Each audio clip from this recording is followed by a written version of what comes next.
Bismillahirrahmanirrahim. Assalamualaikum warahmatullahi wabarakatuh. Perkenalkan, saya Fazlul Madifa Harbanto dengan NIM 230807617 dari kelas pendidikan kimia 6A. Pada kesempatan kali ini saya akan mempresentasikan mini project saya yang berjudul analisis alkaloid indol vinblastine pada tapak darah melalui ekstraksi asam basa dan juga menggunakan biositotik dengan menggunakan metode MTT. Nah, pada mini project kali ini yaitu saya akan membahas hubungan antara metabolit sekunder yang terkandung dalam bahan alam, terus juga jalur biosintesisnya, metode ekstraksi yang sesuai, serta biosay yang relevan untuk mengevaluasi aktivasi aktivitas biologisnya.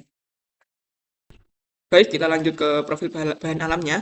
Bahan alam yang saya pilih ialah tapak darah atau Catharanthus storeus yang termasuk dalam famili Apocynaceae. Tanaman ini yaitu cukup mudah ditemukan di Indonesia dan sering ditanam sebagai tanaman hias karena tanaman ini yaitu memiliki bunga yang menarik dengan warna putih, merah muda, dan hingga ungu tua. Namun di balik keindahan bunga tersebut yaitu tapak muda ternyata menyimpan berbagai senyawa metabolis sekunder yang sangat penting dalam dunia farmasi. Nah, pada mini project kali ini yaitu bagian tanaman yang digunakan adalah daun tapak dara. Nah, untuk pemilihan daun ini yaitu berdasarkan pada berbagai penelitian yang menunjukkan bahwa daun merupakan salah satu lokasi utama biosintesis dan akumulasi alkaloid indol monoterpenoid. Nah, selain mudah diperoleh juga daun juga relatif mudah dikeringkan, diserbukan, diekstraksi sehingga sering digunakan dalam penelitian fitokimia maupun pengembangan produk berbasis bahan alam. Tapak dara juga yaitu diketahui bahwa mengandung berbagai metabolit sekunder seperti adanya vinblastine, terus vincretin, cathartin, vindolin, asmalisin, dan serpentin. Nah, di antara berbagai senyawa tersebut, vinblastine dipilih sebagai fokus kajian pada mini project kali ini yaitu karena memiliki aktivitas anti kanker yang sangat penting dan telah digunakan dalam dunia medis modern.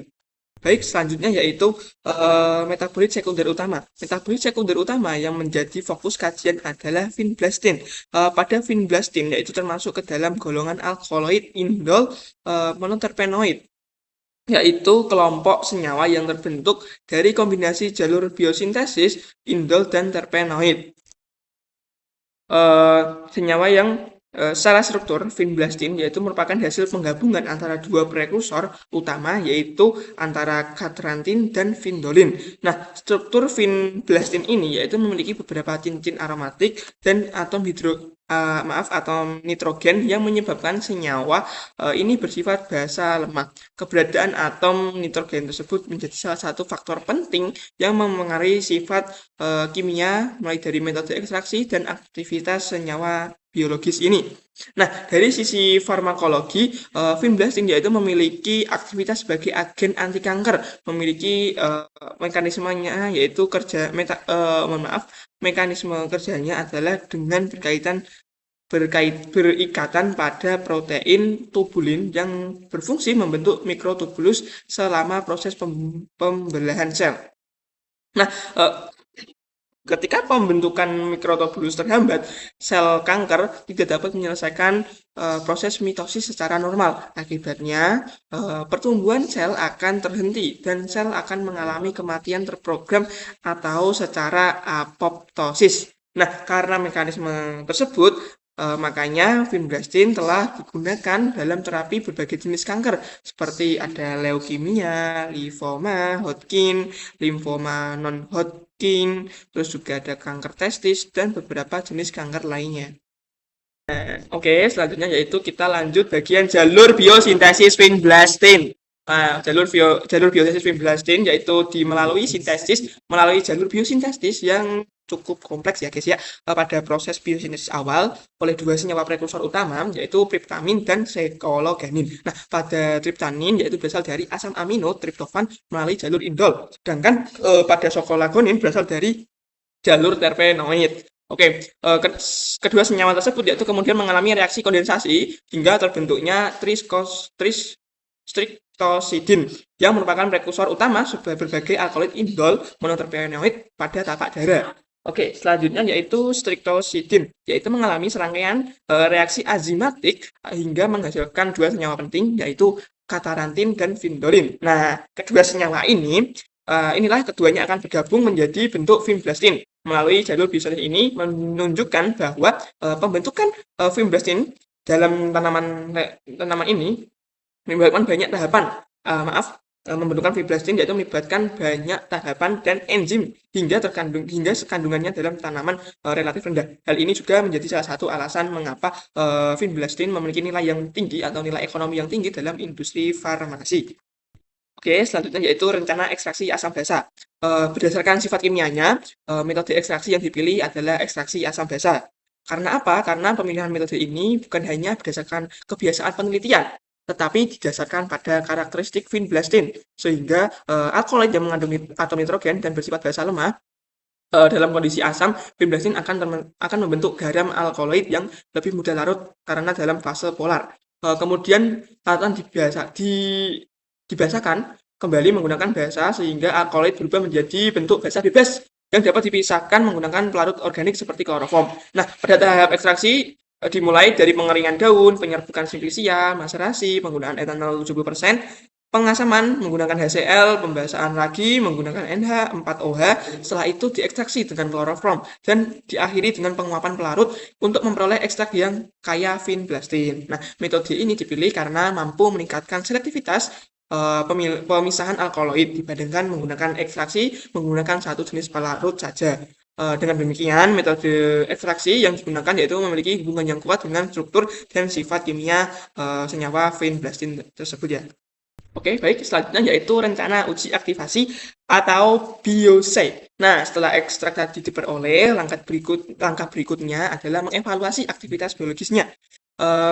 Biosay yang dipilih adalah menggunakan uji sitotoksik dengan metode MTT-assay karena aktivitas yang ingin dikaji adalah aktivitas anti kanker atau anti proliferatif.